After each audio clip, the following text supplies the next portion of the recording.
You're listening to the Common Descent Podcast. But we digress.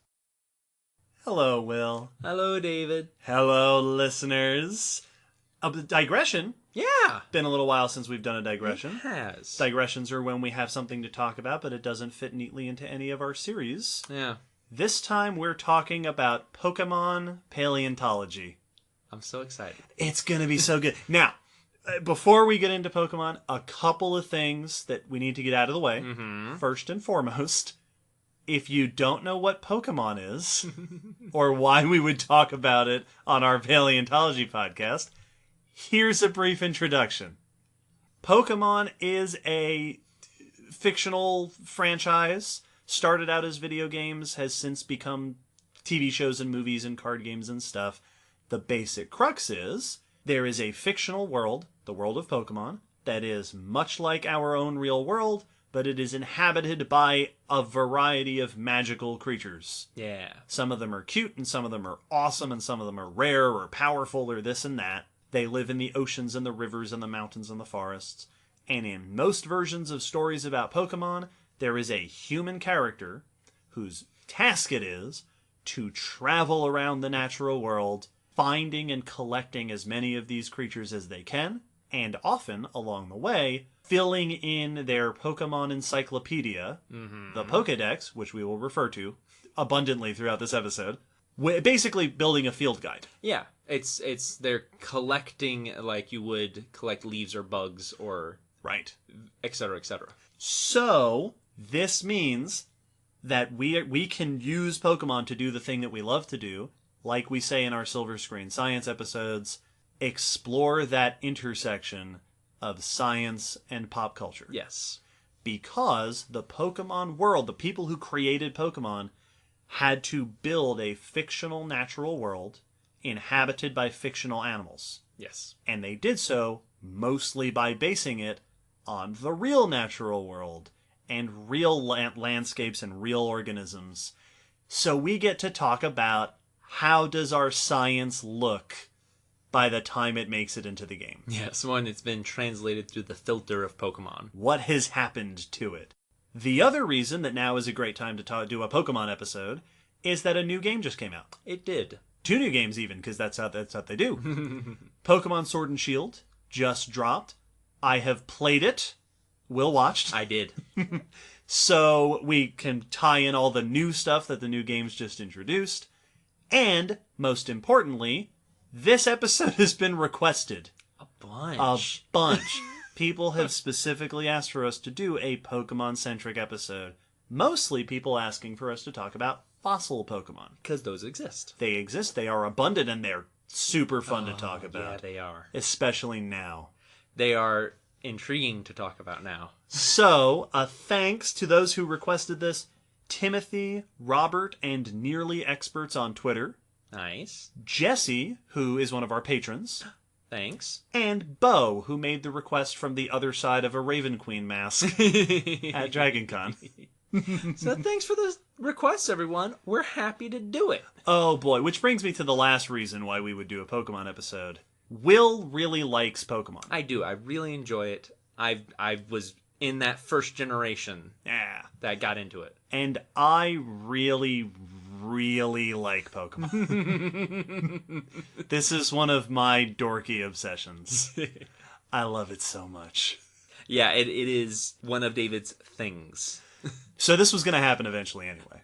We We're were thrilled gonna- people requested it. We have had many of those moments whilst doing the podcast up till now of us being like, I'm gonna do it. This is gonna happen, and then finally someone requests, and it's like, oh, thank goodness! Now it's not gonna be weird. Yeah, now we have an excuse. Someone asked me to talk about Godzilla. Why, my goodness, this was one of those of like, okay, well they asked for it, so now I have to. Yeah, now I guess I have to make use of my extensive knowledge of the Pokédex.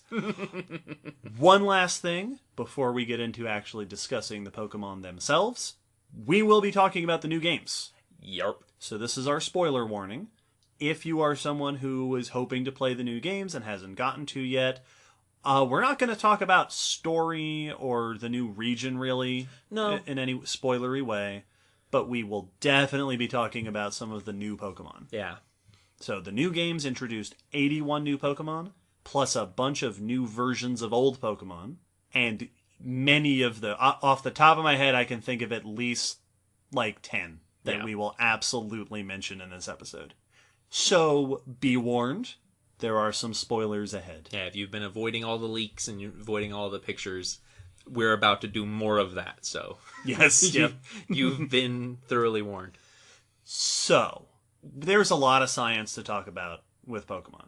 We could go all day. They incorporate a surprising amount of actually topical science.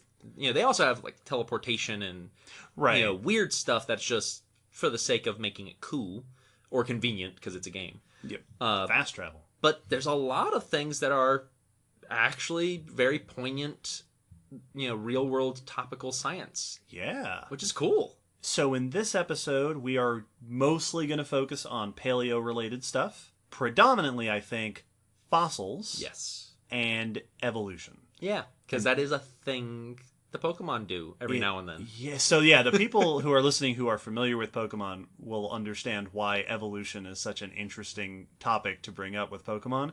And my goodness, you have no idea, just wait. Now, some of you might have an idea, but oh boy. But let's start with fossils. In many of the main series Pokemon games, there comes a time in the game where your character has the opportunity to collect a fossil. Yeah. And these fossils are the remains of ancient Pokemon. So there are a lot of modern day Pokemon that are like, mice and dragons and lizards and fish and stuff. But then there are these fossilized Pokemon. And since this is a game that was made in the mid to late 90s, what you do with the fossils is you resurrect the fossil Pokemon and you bring it back to life and you add it to your Pokedex. And now you can have it on your team and battle with it and stuff. Yeah, you basically put in a big fossil microwave that then pops out a living thing of that fossil. Yep. In total, there are about 30 Pokemon that are either resurrected from fossils or based on fossils, stated to be, this is based on a prehistoric thing. Mm-hmm. And my favorite thing about them is that, mostly, for the most part, they're real fossil things. You can actually connect a lot of them down to a species.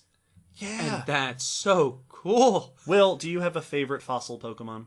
So that has always been such a tough one to answer, because my old favorite was always Kabutops. All right. Because it's cool looking and it's just tough and awesome. So Kabutops is a Pokemon. Pokemon come. They have different life stages. Yeah. Right. Kabuto is what you resurrect from a fossil, which is largely based on horseshoe crabs. Mm-hmm. It's got the same very domed look that the front of a horseshoe crab has, but it's the whole body. It looks very helmety. Yes, and indeed, the word Kabuto in Japanese, I believe, is helmet. There you go. And Kabuto is part of the name for horseshoe crab. Ha. And the Pokedex entries mention that it lived 300 million years ago, but also that there are still living ones today. Mm-hmm.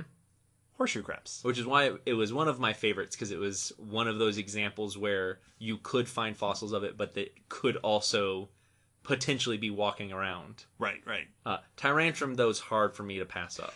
Yeah, so that's your T-Rex Pokemon. That one has wedged itself in to the top rankings pretty hard. Yeah, there are a handful of dinosaurs. Yes. And they're all they chose cool dinosaurs. They did a good job. Like, they have a sauropod. Yep.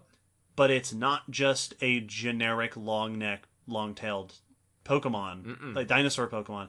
It's very clearly a Margosaurus. Yeah. And it's got the sails down the neck. That's really cool. And that's, a Margosaurus is always a very recognizable, but doesn't always get a lot of attention, because there's not it wasn't one of the old famous ones. Right, it's not in the movies. Exactly. So even though it's always, I always see people like it when it comes up, I don't see it come up often, so it's cool they picked it. Yeah. There is a special place in my heart for Anorith. Yeah. So Anorith is a Pokemon that looks like this little sort of shrimpy lobstery thing, with little claw mouth parts coming off its face, which I can absolutely understand somebody looking at and going, wow, that's a weird fictional creature you made up. But it is almost like a lot of the Pokemon they put in, it's like, oh, this one has electricity and this one has like weird spikes on it. Anorith is just a Anomalocaris. Yeah, a lot of the other fossil Pokemon are, this animal but with stuff added, or like a definitely inspired by. Right, like Amora and Aurorus, which are the ones based on Amargasaurus, are, their sail is it looks like an Aurora Borealis. It looks very like a ribboned veil, Right, because they're ice type. Yes, and it's supposed to invoke the Aurora and all that. So yeah, it's based on those dinosaurs with some elemental flair to it. Anorith is just a Anomalocaris with puppy dog eyes, and I love it so much because, like, obviously they've done dinosaurs, but the first, Kabuto and Ammonite, which is based on ammonites, were two of the first fossil Pokemon they made. Anorith is like, who's even heard of Anomalocaris outside of paleo circles? Anomalocaris, for those of you who are confused, is the oldest apex predator in the fossil record. Yeah. It is this weird sort of flatworm lobster. It's like a claws on its face. An arthropod's attempt at a cuttlefish. Yes, that's a good explanation. Yeah, for it. It's got this very torpedo-esque body, flattened, long torpedo body with these fin, not like a ribbon fin, but multiple paddles. Yeah, all down the body that it flies through the water with. And I love that they made an Anomalocaris Pokemon because they have Anomalocaris, they have Amargasaurus. That tells me that somebody at Pokemon dove into fossils. Yes, like looked up what are some of the most charismatic or characteristic, important fossils for different ages. Yeah. And that's really, that's impressive. That's not something you usually see happen in video games at all. No. Or any media. Yeah. Like, it's honestly, it's very similar to what I feel about Jurassic Park. Yes. It's like, yes, it's cartoony, and yes, it's silly, and yes, this one shoots rocks out of its face. But someone behind the scenes loved paleontology enough to put some real effort into it. I think Lileep and Cradilly are the ones that are the most astonishing to me. Because they're crinoids. I still have sea moments lilies where I'm surprised that those made it in. Like, on the list of most boring, super famous fossils, like, with apologies to all the crinoid fans out there, but, like, if you're going to make a dynamic creature in a video game that's going to be jumping around and using, like, superpowers, I would not have come up with sea lilies for that. Yeah, it would have been very low on the list. Yeah, and they did it, and it's awesome. They're really good designs. Like, it's so cool, and I love the thought that you have little kids playing this game and going, okay, that Pokemon is a duck, and that Pokemon is a fish, and that Pokemon is an eagle. Like, sure. And then they see these things, and they're like, what in the world? Like, what a cool creature. And then to go to a museum and see, oh, yeah, that the Helix fossil is an actual thing. My friend actually has a story about when he was in school, and they were drawing animals for something, and he drew an Ammonite, and because he is a fan of Pokemon, but he also is a fan of fossil animals, and he drew an Ammonite, and one of the other students in class told on him for drawing Pokemon. Oh, no. And he had an argument with the other student and the teacher that this was a real animal. Oh, that's really funny. Right? Now, we should... there are things beyond the fossil Pokemon themselves that I like even more, because it's not just... It would be one thing if they were saying, aesthetically, we have based this Pokemon on a real-world animal. Yeah, we wanted this to look like T-Rex. Right. And most of the time, that's what it is. Yes. It's, here, this thing looks like an Ammonite, and that's about as far as it lives in the ocean, that's about it. But they'll put in these little bits of extra lore, extra explanations in the Pokedex descriptions that harken to real-world science. Yeah, that actually line up with what we know about the real world animal. So, like I said, Kabuto is said to have lived 300 million years ago, which is when the earliest ancestors of horseshoe crabs lived. Ammonite and Amistar, which are the ammonite ones, are said to have lived 100 million years ago. I don't know if that's in the actual Pokedex entry. It might be that one of the other fossil Pokemon has an entry that says that they lived 100 million years ago, and another entry that says that they ate Amistar. Yeah, right. Yeah. Which I think is how I got to that. But the other one is a sea turtle fossil Pokemon. And they both lived 100 million years ago, which is when the famous ammonites and sea turtles lived. They're pulling from real-world geologic timescales. And then there's, like I said about Kabuto, that based on a horseshoe crab, they've been around for a long time and they're still around today. My two favorites are, one is Tyrantrum. Yeah. So Tyrantrum, I'm actually going to look this up on my document of Pokemon information. Yeah, he's not having to use the internet. You see, people out there are like, did you really, make an entire document of Pokedex entry information that corresponds to paleontology and read through all the Pokemon Pokedex entries just for the sake of making a little episode about your podcast? And I say, no, that would be ridiculous. I already had this. Yeah, this has been on his computer for a while. So Tyrunt and Tyrantrum are Tyrannosaur-based fossil Pokemon, and two of their entries stand out to me. Now, this came out just a few years ago.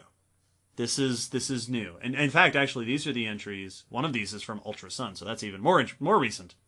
So these are within the last several years. Tyrunt has an entry that says, some theories suggest that its restored form is different from its form of long ago.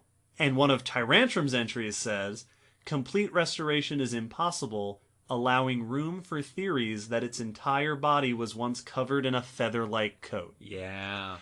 Not only did the people who wrote this know at least a little bit about these animals, they also listened to paleontologists complaining about Jurassic World on the internet. They're referencing real-world debates in paleontology. It's a cool thing that they're doing, and I like the way they do it, too. I like that they say that these things are not the fossil animal. It's been resurrected, which means there's some stuff wrong. Right. Which is the Jurassic World excuse. Yeah. But I like that their technique is not... they're not hiding behind that. They are saying, so likely they would have actually looked more accurate like this. Right. Which is a fun... I like which is that. what would have made us happy if they had done... In Jurassic World. Yeah. The other one, though, that I absolutely love, there is a fossil Pokemon named Arkin, whose second stage is named Archeops, which is very overtly inspired by Archaeopteryx, the famous first bird, which is that famous, transition, as it were. Yeah, one of the earliest fossils showing us definite dinosaur traits and definite bird traits together in one animal. Before we knew that those groups were linked. Yes. But it's not just, again, that it looks like Archaeopteryx and is named almost Archaeopteryx. Yeah. The Pokedex entries say that it is thought to be the ancestor of all bird Pokemon. Which, right there. It's so cool that they bring in this real-world paleontological information. And I love that. I appreciate it so much. And the thing that's fun with the fossil Pokemon, because a lot of the other Pokemon have things about that are more like those fun animal fun fact books you got as a kid, right.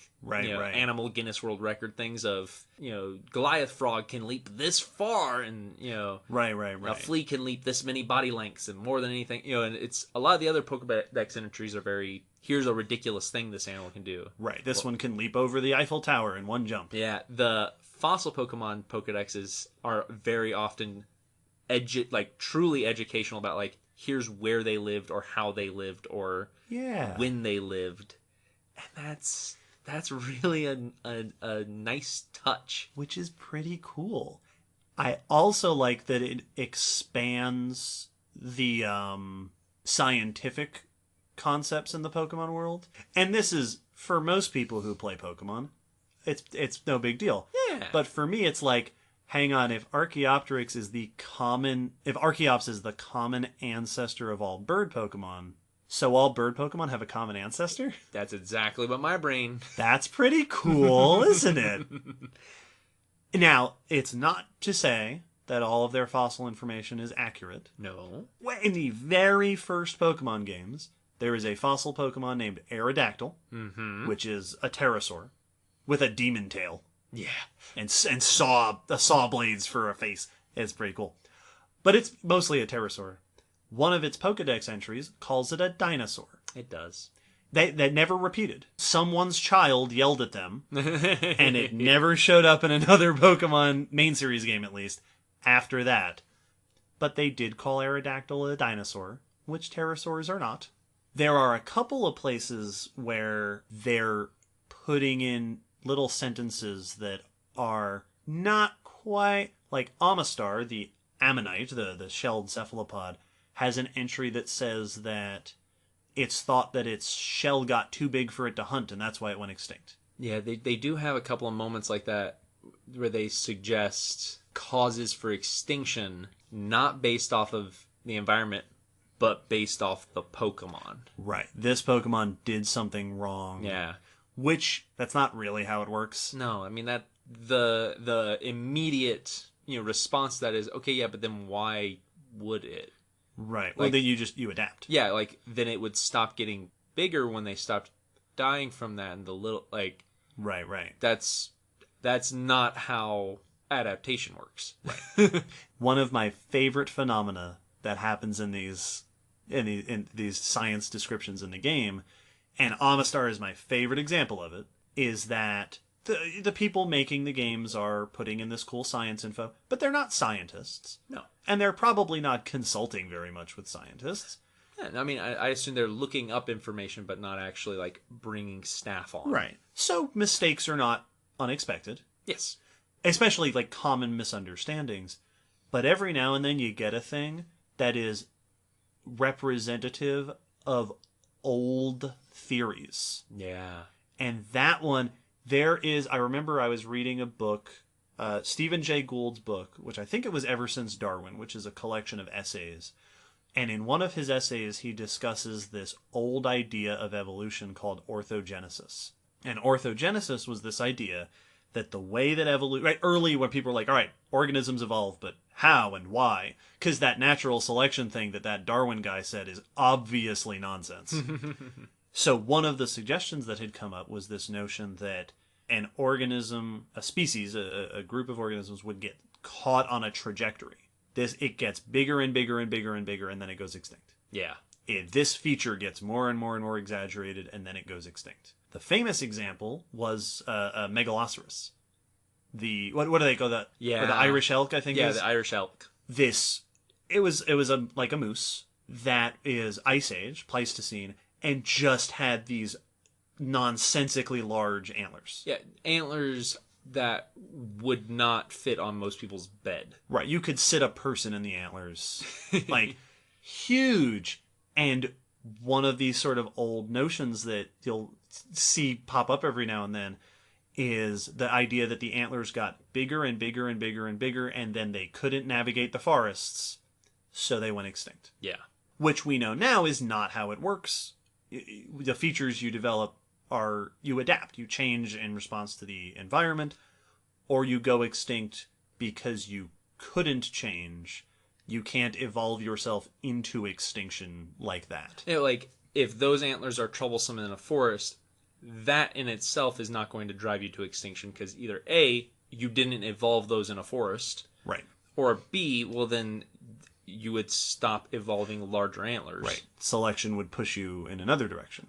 But if suddenly dense forest started growing around you more quickly than you could evolve towards smaller antlers, then you're in trouble. Right. Because things have changed faster than you can change. And I love that Amistar's Pokedex entry is, probably unintentionally, an example of this outdated idea about evolution and extinction. Well, because it's a nice way of showing a common misconception for evolution of this idea that there is a end goal, or there's a path. Well, its shell was getting bigger and bigger. So, I mean, what's going to stop it? Something has to happen then it stops. Right. Like, it hasn't subscribed to the bigger shell evolutionary packet. Right. It's signed a contract. Yeah, exactly. It's like, oh, I'm sorry, this is a 5 million year plan. You're stuck in this. I hope you guys figure it out. That's not how it works. But it's kind of intriguing to see it represented in these passages. While we're on the subject, the other outdated notion that I must bring up, it's part of the paleontology contract. Yes. If you're going to talk about paleontology, you have to mention this. A couple places, they do mention living fossils. Yes. Living fossils is this idea that you have organisms that haven't changed evolutionarily. So what we have today is exactly like what you had in the past because they had no reason to evolve, so they didn't. Mini sharks, the coelacanth, horseshoe crabs, crocs. Yeah. You get that with lots of just arthropods in general. Yeah. And that's not how it works. That's not how it works, and there are very few situations that have any credence to say that it has not been evolving for a long time. All things are always evolving. Yes. There are lineages that evolve more slowly. Yeah. There are lineages that evolve less obviously. And there are organisms today that have retained a lot of the recognizable features. Like crocs today have a body plan that is similar to a lot of ancient crocs. And there are, like, the American alligator as a species goes back 8 million years. Right. Which is a long haul for a single species. Yeah. But that doesn't mean they are genetically identical. It's still a little bit different, and that's not unchanging. That is just one species. Right. And so just using the phrase living fossil is always a little bit of an annoyance. Almost every time it's used, it's not actually accurate. The Pokemon example that always comes to my mind is a Pokemon called Relicanth, which is, before I criticize it, a coelacanth Pokemon. Yep. How cool. How cool that they made a coelacanth and it Pokemon. Looks awesome. It's so cool looking. It looks great. Coelacanth are these deep water fish. They're all like craggy and prehistoric looking. They've got almost that armored... Yeah, like, almost placoderm. Almost placoderm look. And they've got those lobe fins, so they have little limbs going into their fins. They have bones in their fins that they can maneuver a little bit. Coelacanths are the famous example of a quote-unquote living fossil. Yeah. Because the famous story is that they were only known from the fossil record back to the Cretaceous and earlier, and then they were discovered in the 1930s swimming around Africa. Yes, and now we know that there are actually a couple species still alive. Yeah. Rare, isolated, but still alive. And they're still very similar. They're evolutionarily conservative. And this is why the term is so resilient. If you were to show a layperson, a person who isn't, and honestly, if you were to show me, having not studied fish anatomy in detail, a living coelacanth next to the fossil of a coelacanth, I'd be like, okay, yeah, that's the skeleton of that animal. Right. Obviously. Very similar. I'm not trained to be able to look for those differences, so it looks like a living fossil. Relicanth has a Pokedex entry in the game that says the reason it hasn't changed at all in 100 million years is that it's apparently already a perfect life form. It's a xenomorph. Which is like everything that is wrong about the term living fossil in one entry. This notion of perfection in evolution. Yeah, once again, that evolution is going toward a constantly better goal. Right. Well, it is one of the biggest misconceptions. So it's not always a perfect, the science isn't flawless. No, it's got a mixture of cool scientific things we wouldn't expect to make it in, and then a lot of scientific flaws that we expected from the beginning. And they're super handy to have as educational tools. Yes, they are. It's like this. I love talking about that stuff. Speaking of places where the paleoscience gets a little weird, where they skew a little bit off the path, the people who are into Pokemon will, I no doubt, expect us to talk about the new fossil Pokemon. Mm-hmm. So in Pokemon Sword and Shield, the newest games, they introduce a handful of new Pokemon that you can resurrect from fossils. But the shtick in this game is that there is a person who has a resurrection machine, which is not unusual in these games, and says that in this part of the Pokemon world, the Pokemon fossils are split into top halves and bottom halves. Yeah, they're fragmentary. And you can combine different top halves with different bottom halves and resurrect them anyway. So the 4 options are a fossilized bird, dino, fish, and drake. And then you can make one with a bird head and a drake body, and the bird head and the dino body, and the fish head and the drake body. And so you get this end result that is awkward and goofy looking. I mean, it's cute and it's funny and it's Pokemon. Like, at the end of the day, it's still this weird, cute creature. Yeah, it's very awkward clown-esque. Right. That is the head of a fish on the tail of a dinosaur. And it's odd. It's one word for it. I'm not a huge fan. Yeah. And now Will and I have talked about this, because it's what we do. The thing that bugs me about it, because I've seen a lot of people online who are saying what they're trying to do is pay homage to mistakes in the earliest days of paleontology. Times where fossils were reconstructed or recombined incorrectly. Or misinterpreted. Yes, which has happened. And the new Pokemon region in the games is based on the UK, which is where early paleontology got its start and where a lot of those famous errors are from.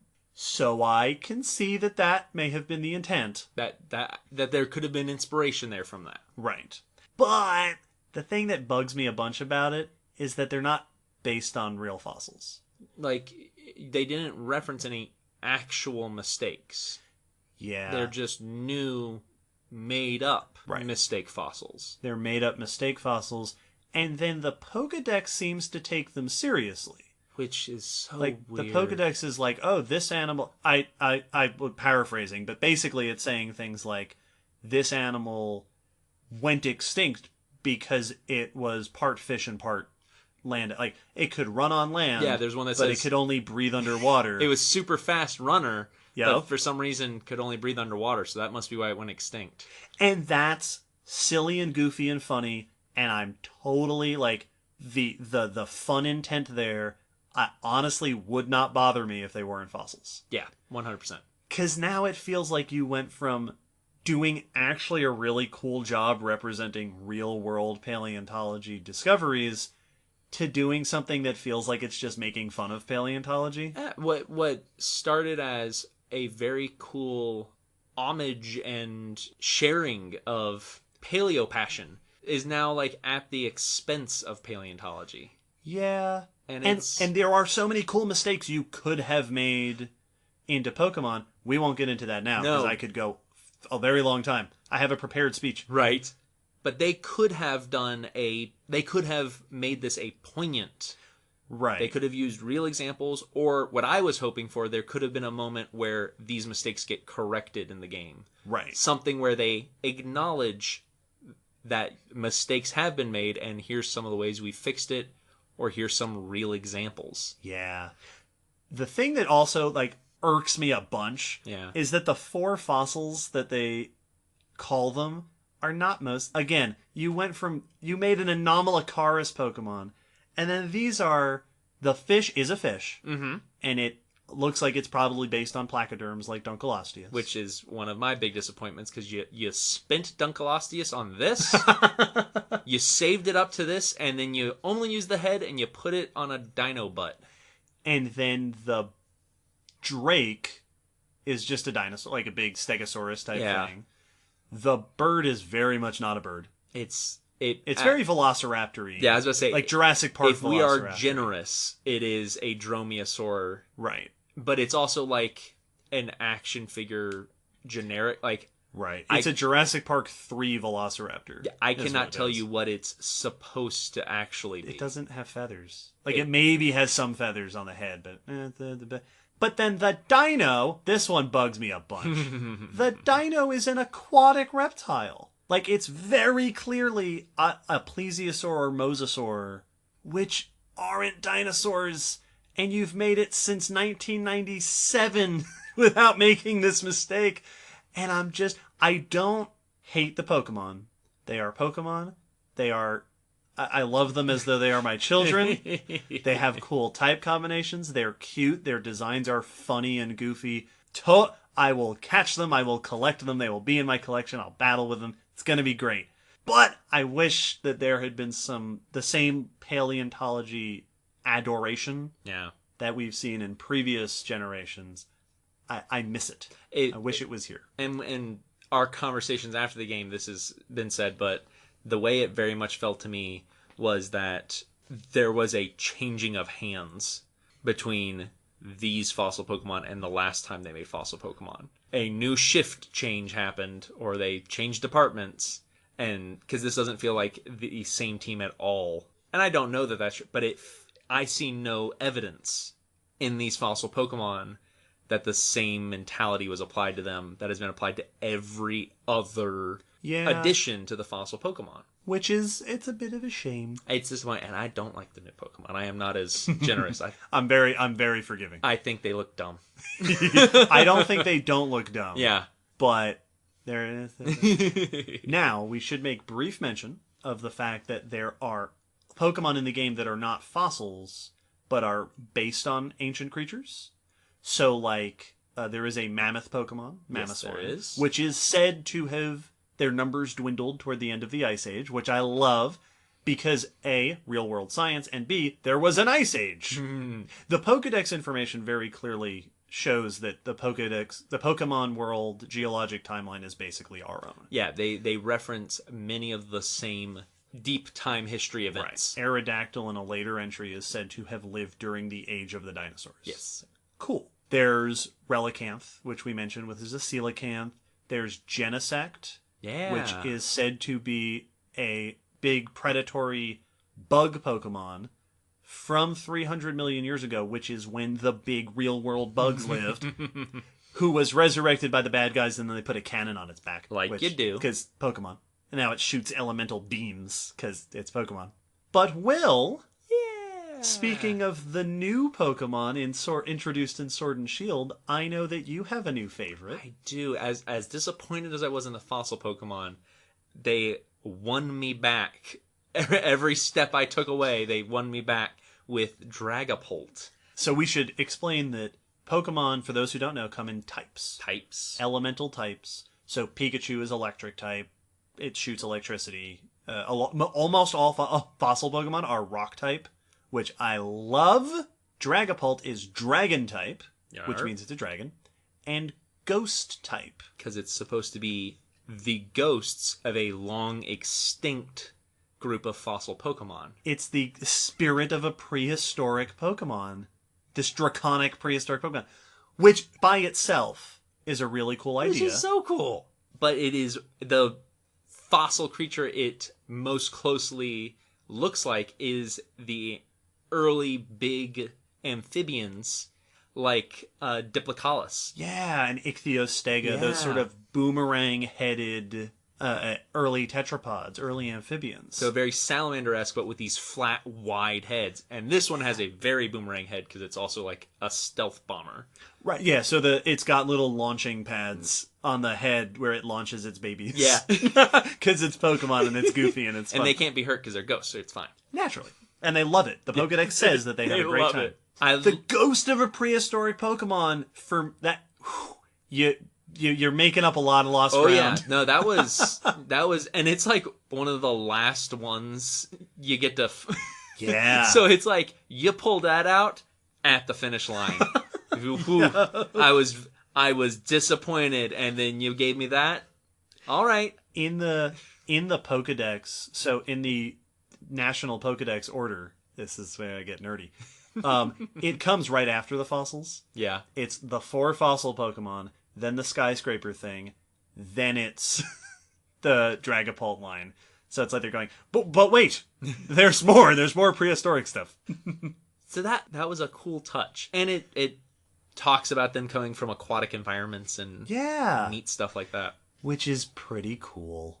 So, like I said, we talk about Pokemon forever. But that's what we do when we're not recording. Yeah, you're not wrong. But I have a document. This document that I am looking at, Word says it is 77 pages. I want to talk about evolution. Now, we've talked about it a little bit so far, but the reason that evolution is so fun to discuss in reference to Pokemon is, for those of you who don't know, evolution is one of the most commonly used words in the games of Pokemon, because most of these creatures go through a process where they start out at a certain life stage, basically. Yeah, it's life stages. And then rapidly transform into the next one. And they call that transformation evolution. Now, oftentimes what this is like Charmander is a famous example. Charmander is this little bipedal salamander-looking thing with fire on its tail. And it's tiny and adorable. And it evolves, so it reaches a certain level, rapid transformation, and becomes Charmeleon, which is a slightly larger, less cute, fire-tailed lizard thing. And then it evolves into Charizard, which is basically a fire-breathing European dragon. Yeah. That's evolution. But as our listeners, no doubt, are probably aware, that's not what evolution, like biological evolution, is. Because there's a lot of Pokemon that just go from baby, teenager, adult. Right. You know, where their evolution is just, they're skipping puberty and midlife. You're just getting older. Yeah. And you're just doing it in very quick jumps.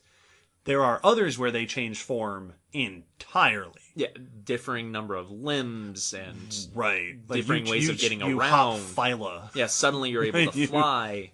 Yep. A lot of them represent metamorphosis. And that is really what it is. Mm-hmm. Evolution in the Pokemon world is much more like what we would call in the real world metamorphosis. And there are a bunch of Pokemon where their evolutionary stages are a caterpillar, a cocoon, and an adult flying insect. Or tadpole frog. Yep. So what they're calling evolution is much more like metamorphosis. And I've heard a lot of people bring up evolution in Pokemon, and that's where they stop. But, dear listeners, I like to go a little further and point out that biological Charles Darwin-style evolution is absolutely a thing in Pokemon. Absolutely a thing. And I suspect, my guess is that it's not on purpose. It's not like the creators of Pokemon were like, let's make evolution a thing and, champion it. I suspect that it's in there because they said, hey, we're pulling information from real-world animals and we're going to regurgitate it in here. Yeah, and some of the information deals with evolution. So we talked about Archen and Archeops have entries that say they are the ancestors of all bird Pokemon. That's common ancestry. There we go. We're talking about lineages now. Something similar is said in the fossil Pokemon entries for the Pokemon Turtoga, which is the fossil sea turtle that is said to be the ancestor of sea turtles. Yeah. And very famously, Mew is this Pokemon. I will describe it as an extremely rare, extremely cute cat that is also kind of fetus-shaped. That's basically it. That's pretty much what Mew is. It's awesome. Yeah.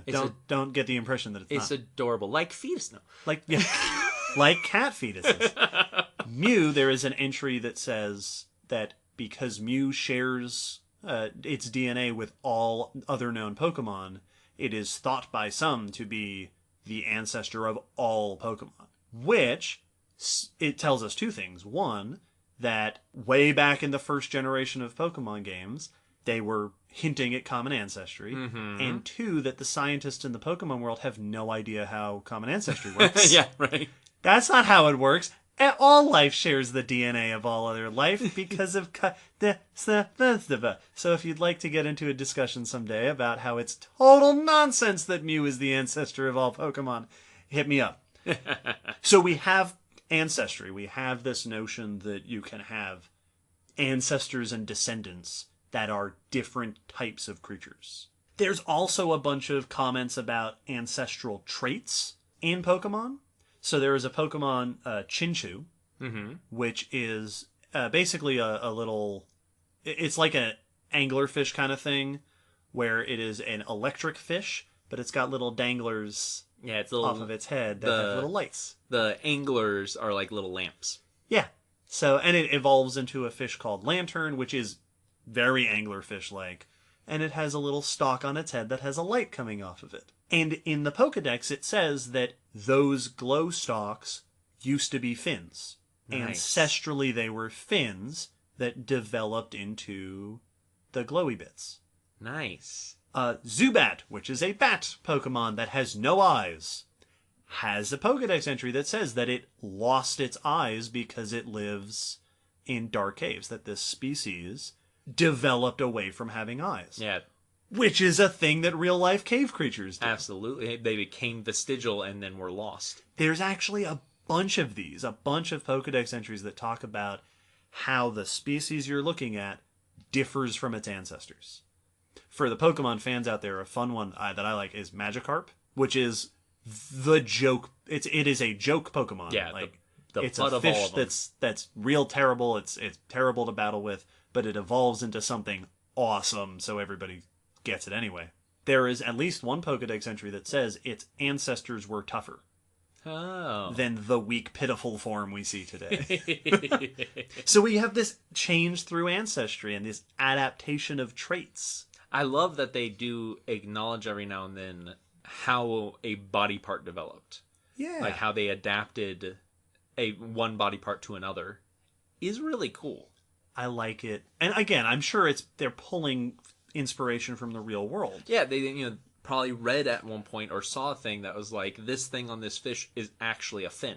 Oh, that's cool. We should put a thing on a Pokemon that's technically a fin. Yeah. It just isn't anymore. Yeah, I mean, so it makes sense, but it's cool it made it in. I love that they do that.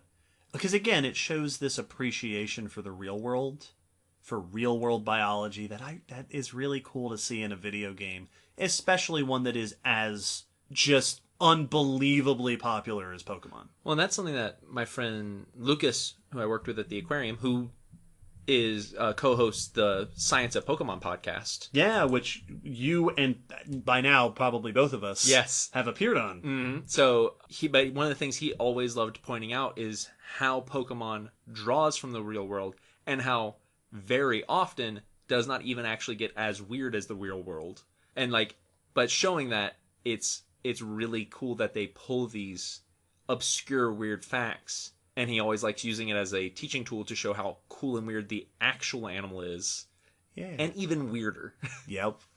But my favorite example, well, maybe not my favorite, but one of the best examples of how real-world evolution has made it into the Pokemon games is that in the last couple iterations of the games, they have introduced regional variants of Pokemon. So you have the same type of Pokemon in this part of the world and in this part of the world that has different attributes and different features. Yeah, different traits because of those regions. And so far, the two regions that they've done that in are both regions of the Pokemon world that are islands. Yeah. So they're referencing island evolution. They're referencing how you change... Episode 4, right? Yes. You put a species on an island and it gets weird. They have ones that are bigger and smaller. They have a lot that have adapted to the different environments. They have some that I like that have adapted to presence or lack of predators, like new predators on the island or lack of predators. And they say it's like, well, since they don't have to worry about predators, they now run around during this, or since they do have to worry, they have to run around during this time. Right. And that's really cool. Which is really neat. But my favorite example of that is that in the Alola region, which is a region of the Pokemon world that is based on Hawaii, and it is 4 different major islands, and in the games you hop from island to island as you explore everywhere and you meet different Pokemon. There is a Pokemon named Oricorio, which is a bird. The gimmick of Oricorio is that it is a bird that is a dancer. Yes. So it's a very clearly a bird, but it's in these poses of... because it's doing different dances. And its feathers look like, fans. Like a skirt and a fan and stuff like that. But Oricorio comes in different forms. And the different forms are based on different dances. Mm-hmm. Like there's a flamenco dancer, and there's a pom-pom dancer, and there's one that's much more like like Hawaiian dancing. Yeah, I'm sure there's a word that I'm forgetting. And the different forms have different types. So one is fire and one is electric. But the 4 different types, the 4 different forms are found on the 4 different islands in the Alola region. It's very Darwin's Finch That's in Pokemon. Like a direct reference to the most famous example of island evolution, Darwin's Finches. Which, well done. What a cool thing to include in a game. And again, like, what makes me so happy about it is the same as when we talk about we're excited to see cool things in Jurassic Park because of how wide a reach it has.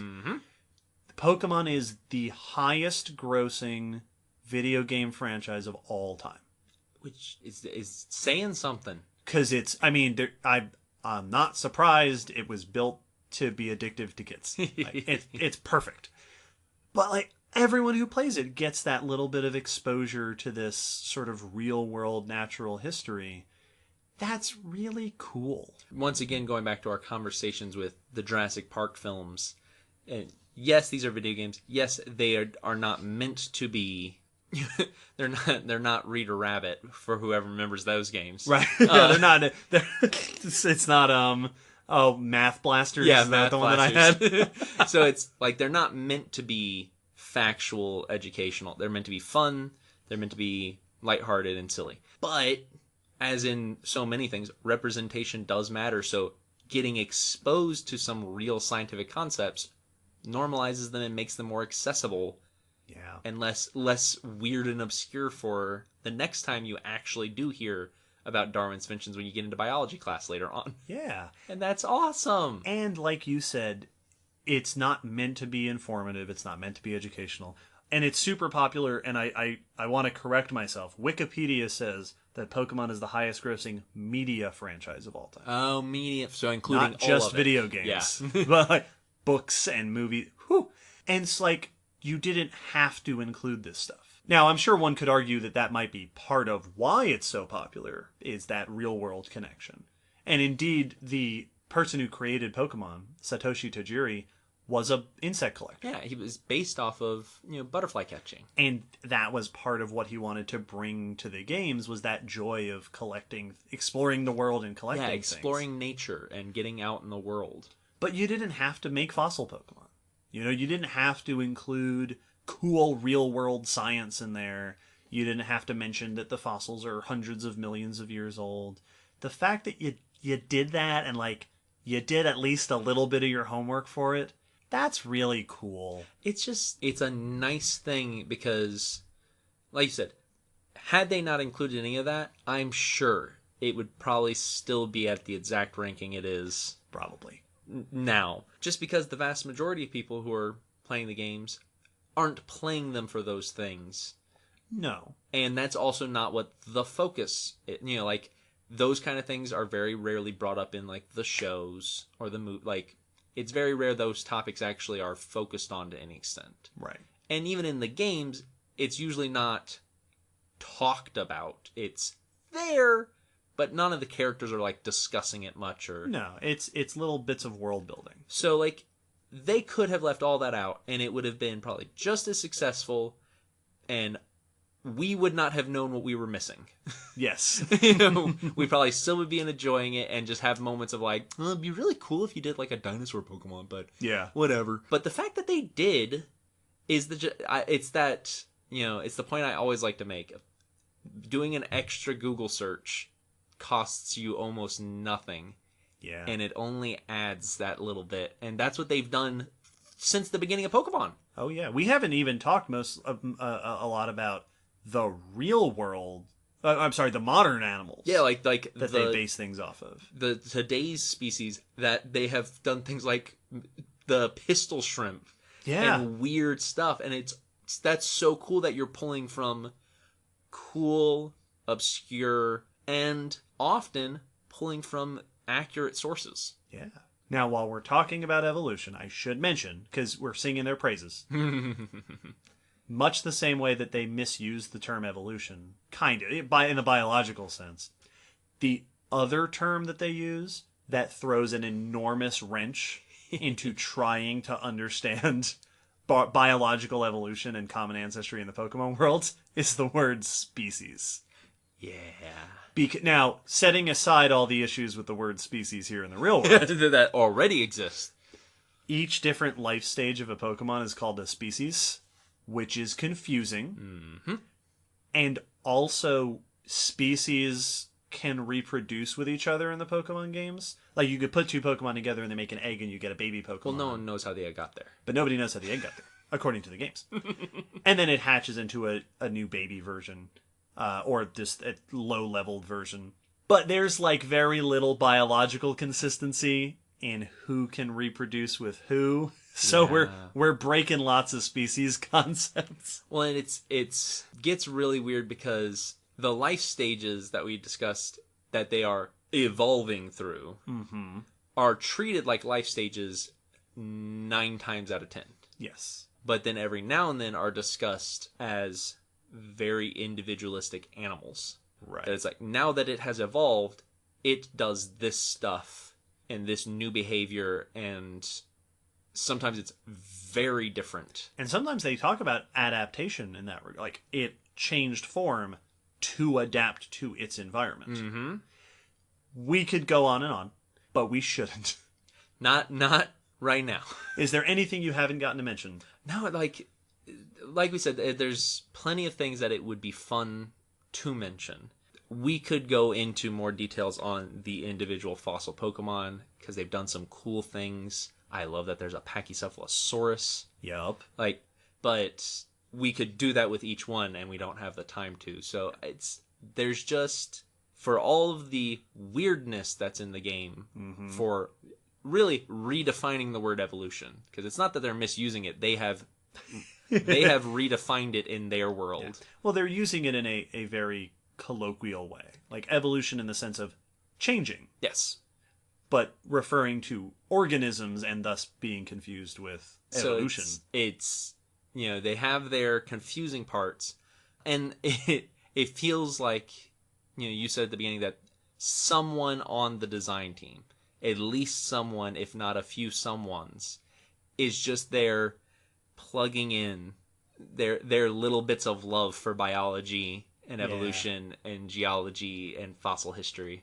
It's always a little treat when one of those pops up. Yeah. Pokemon gets the paleontology stamp of approval. Yes. The common descent stamp of approval from us. We love it. Thank you to everyone who suggested this. Thank you to all of our listeners. If you want us to talk more about this, my goodness, we could. I mean, if you twist our arms, listen, we'll come up with something. If you want to ask us more questions about it, if you want to hear us talk about different topics, if we didn't mention your favorite Pokemon, which we almost certainly didn't, we've probably mentioned like 40 or 50 Pokemon in this episode. There are now 890 officially, so we've missed a few. If you want to hear more on this kind of subject, let us know. We will happily talk about this again. We will happily do more. This has been a ton of fun. It's a cool topic because it's a fun game. It's a fun series. And it's cool that we are able to very easily connect it to our topics because of the stuff they've added. Yeah. So, yes, happily we would discuss more. Let me wrap this up, Will, with one more question. What's your favorite Pokemon? My favorite Pokemon is the same favorite Pokemon it's been since Pokemon first came out. It's the Pokemon that got me to actually pay attention to the franchise, and that's Charizard. It's a good choice. I got a little Charizard section on my shelf with the crocheted Charmander that I got as a gift from a listener. Oh, yeah. That was Lauren. Yeah. So I got my little Charmander Charizard section. He's a big fiery dragon. And it's I a love good him. choice. Yeah. I know that makes me very basic Pokemon fan. Well, my favorite Pokemon, I feel like I have two answers to this one. Yes. Because my favorite Pokemon that goes back to the early days that there's so much to absorb is Mewtwo. Yeah. I love Mewtwo so much. I love it. Super cool. But my other answer for acknowledging that I don't actually get to use Mewtwo in the games because it's not available in 99.99% of actual Pokemon gameplay. When I was back in first gen, one of my favorite Pokemon, our listeners will be surprised to hear, was Onix, the giant rock snake. And I remember when second generation came out and they were like, we're going to give Onix another stage. And I was like, my little opinionated 10-year-old was like, that's dumb, you're just going to ruin it. Yeah. And then they gave me Steelix. And it's just the best. And he stopped questioning them. Yep. That was it. I never questioned them again. I'm so sorry I doubted you. I love Steelix so much. They are pretty great. That's a little bit of extras for our Pokemon fans out there. Let us know what your favorite is. What is your favorite fossil Pokemon? Yes. What is your favorite all-time Pokemon? What is your favorite thing about science in Pokemon that we didn't mention? Yeah, do you have a favorite sciencey, tidbit or fact that made it into Pokemon that we didn't bring up? Yep. Let us know. Tweet us, comment on the Facebook link, talk to us on Patreon, send us an email. Let us know your thoughts about Pokemon and Pokemon science, because like with movies, we will talk about this ad nauseum. We're gonna do it anyway, so join in. Yeah, exactly. Yep. All you have to do is prompt us. Thank you, as always, so much for listening. I'm so happy we got to do this. It's been a long time. It took almost 3 years. Right? And we literally mean almost 3 years, because we said early on, well, at some point we have to. Yep. And you can tell we're excited because now we're rambling. So we're going to cut it off. Thanks for joining us. We release episodes every fortnight, except for sometimes we do these little bonus things.